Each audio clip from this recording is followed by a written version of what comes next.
So let's dig into how we can actually use imagery to write a verse section.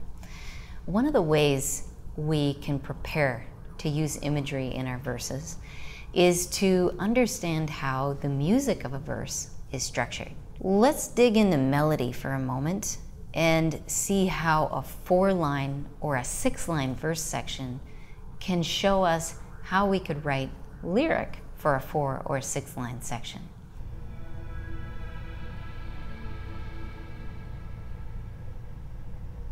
Melody in a 4-line verse section, which is a very typical structure, at least in commercial music, we can hear that very clearly defined.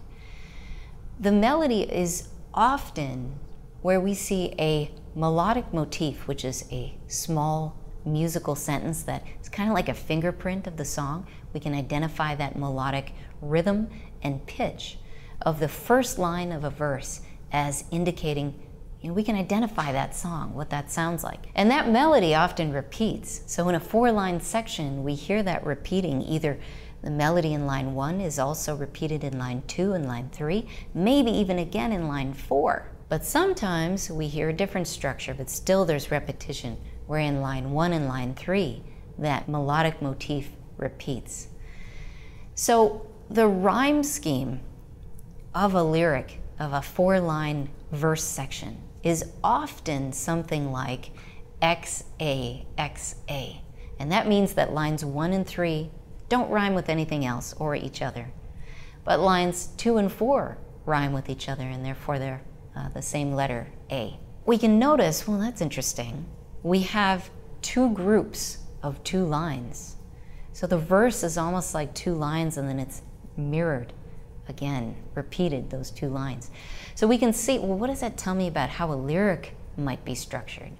And what that says is line 1 and line 2 often complete a thought. Lines 3 and line 4 often complete a sentence. So I call that topic movement, this idea of being able to see how the content of a lyric might be structured based on what the musical structure is. So in lines 1 and 2, we might establish a sense of, so I'm driving on Interstate 85 and I'm thinking about the past. Maybe that's lines 1 and 2. And the lines 3 and 4 are, and outside the blur of the telephone lines, get me lost, lost, lost. So that's a second thought. They're related. I'm driving still. There's that small moment. But first I talked about where I am. I'm driving Interstate 85. Then I talk about the telephone lines blurring by. So they're kind of 2 separate thoughts. They're certainly related, but they're organized according to what the musical structure is doing. You probably do this very naturally, but it helps sometimes to think about, how is this music structured so I can deliver my content at a pace that appropriately matches the music and gets me where I want to go, the main message in the chorus.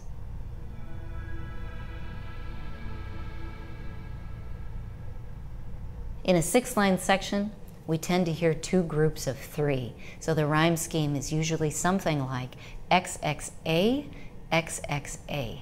So lines 3 and 6 rhyme, creates conclusion for the section there, or cadence, where the harmony cadences at the end of a section. That's where we feel the rhyme closing down the lyric. So in a 6-line section, we hear the same idea with structure. If you think about harmonically, what might be the chord progression of a 6-line section of verse? Often we hear it broken up into 2 groups of 3. So the lyric of the first 3 lines sings over perhaps an 8-bar harmonic progression or chord progression. And then that 8-bar progression repeats under lines 4 through 6 of the lyric. And we often hear cadence too. At the end of line 6, we hear some kind of harmonic cadence. And that's why it feels so natural to rhyme line 6 with line 3, where that other harmonic cadence was. So rhyme and topic and structure, content and structure of the music, they're all interrelated. We hear rhyme where we hear harmonic cadence, and we hear the topics change where the harmonic chord progression begins again.